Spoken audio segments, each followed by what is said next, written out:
my countdown of the top 7 1970s sci-fi films. Number 7 is Star Trek: The Motion Picture. I loved the original series when it aired on television. It was great seeing the original actors back again up on the big screen. Science Officer Spock. Reporting as ordered, Captain. The main reason I love this film is that it reinvigorated the series, brought it back from the grave, so to speak, proving there was an audience that loved Star Trek. This paved the way for further films and spin-off series that produced their own memorable characters and plots. One reason it's not further up the list is that it overindulges in special effects. There's some beautiful shots, but it drags them out too long.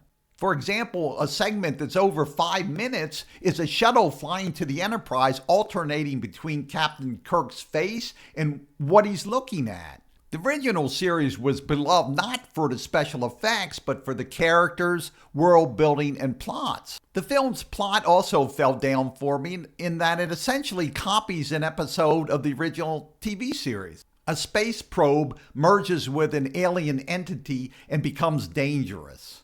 A link to my Star Trek Top 10 is in the video description. Film number 6 is Time After Time.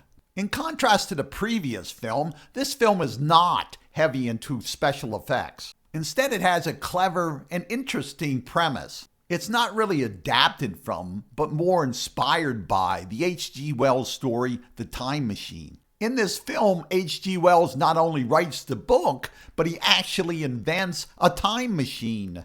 Jack the Ripper uses the machine to escape to 1979 San Francisco.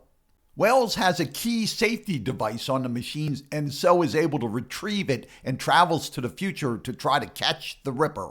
A big appeal of the film is the romance that develops between Wells and a bank worker. Malcolm McDowell does a great job playing the mild-mannered, meek H.G. Wells. Yes. Please.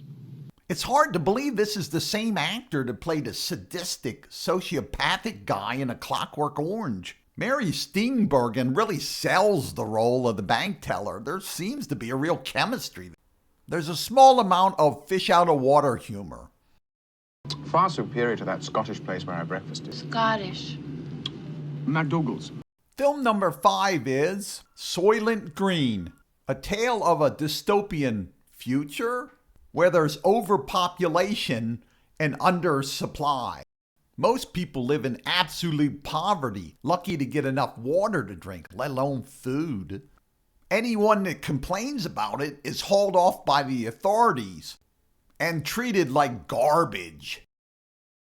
A small number of elites lives in luxury with access to items that the average person doesn't even dream of. Even the elite are not immune from punishment if they threaten the power structure and the system. Charlton Heston does a good job playing the cop who investigates the murder of the rich big shot.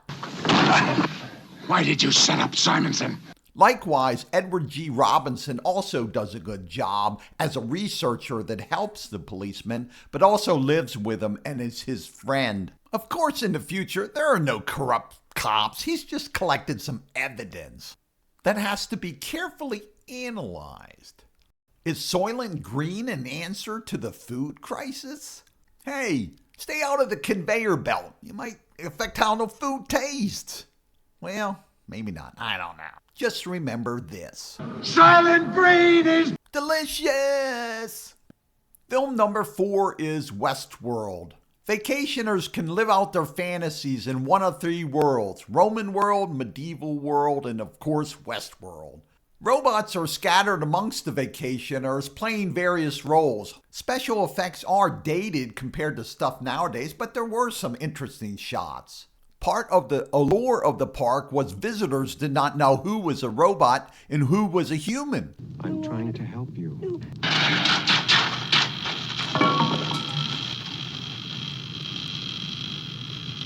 Yul Brynner plays the robot gunslinger who the guests love to defeat. It's clever casting in that he was known for the role of the lead gunslinger in the 1960 film The Magnificent Seven. His character is a pre-Arnold Terminator with a single-minded obsession to track down one vacationer and kill him, no matter where he goes. There's also a pre-Predator scene where the villain's vision is obstructed not by mud, but by fire. Your move. Inexcusable danger, I guessed. Doesn't anything work around here? Was it worth $1,000 a day? I had trouble deciding the next choice, and then all of a sudden I heard, "Your choice is simple. Obey me and live, or disobey and die." Before Skynet in the Terminator, there was film number 3, Colossus, the Forbin project.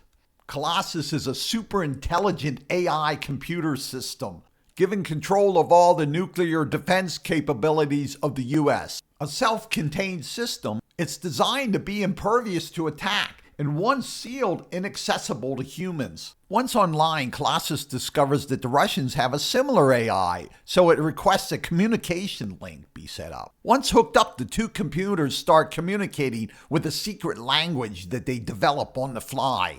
Afraid of the secret talk, the people cut the communications and the computer gets angry.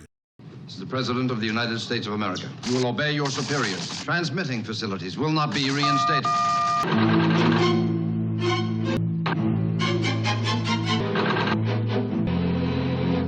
Oh my God. The two computers conspire to take over and rule humanity. Will they succeed, or can the humans stop them? Dr. Forbin, the chief developer of Colossus, is put under 24-hour surveillance by the computer. Colossus makes sure Forbin's needs are met. Every night. Hey, what kind of vitamins is the computer giving this guy? 4 times a week. Maybe it's not so bad having a computer as a ruler after all. Where do I sign up? Some quick commentary on some excellent films that did not make the list. George Lucas said Star Wars is fantasy, not sci-fi, so I left it off. I don't know if superhero films are fantasy also, so I left Superman off. I saw Close Encounters of the Third Kind at the theater, totally enjoyed it, and acknowledged that it's a high-quality film, but for some reason, I just never had the desire to watch it again, so I didn't put it on the list. Film number 2 on the list is Alien, 1979. Ever since I was a kid, I loved films with creatures, monsters, and aliens. Even in films that had very low budgets and primitive special effects compared to what's available nowadays. So I was very pleased to see a film that had a big budget for modern day special effects and for A-level top-notch actors. The alien creature was certainly monstrous in nature. The great thing about it too is it went through various stages throughout its life cycle, which gave opportunities for mystery, shocking surprises, and suspense. It's gotta be around there. Oh God, it's moving right towards you. Everyone was enthralled watching it. Sigourney Weaver established an iconic character, Ripley, who went on to be a bigger, badder badass in the sequel, Aliens, which is one of the few sequels which I think is better than the original. The film Alien did not make the number 1 slot because the plot was not entirely original. If you're curious, I talked about it in another one of my videos. I'll put a link to it in the description below. Film number 1 is... It's crazy. I didn't know buzzards fly at night. Andromeda Strain. Buzzards only come when something's dead. A mission to retrieve a satellite that's fallen in a small town reveals their serious problems. I think it's a very effective dramatic technique that the filmmaker uses to switch from the audience seeing the first responders to merely only hearing them. And seeing the reaction of the people in the military base who they are talking to. Lieutenant, sir, I think we should get out of here. Another team with better protection is sent in, and they find a town full of death and note varying symptoms. One thing this film uses that I've seen very rarely in other films is a split screen technique. I'm curious what you viewers think. Do you think it's an effective, interesting technique, or is it just a gimmicky distraction? The responders find the probe and discover that it has been opened and suspected an alien pathogen has been brought back from space. They also discover that two people, a baby and an old man, are mysteriously still alive.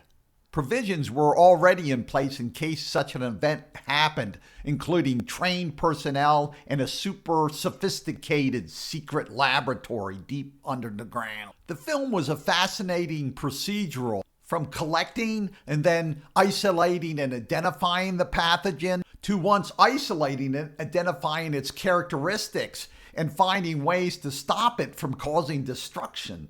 Will the baby and the old man offer them any clues to figure out what's going on? One thing that helped push this film to #1 for me was it's much more in the realm of possibility than some of the earlier films I talked about, which increased my enjoyment of the film immensely. How would your list be different? Put them in the comments. Thanks for stopping by.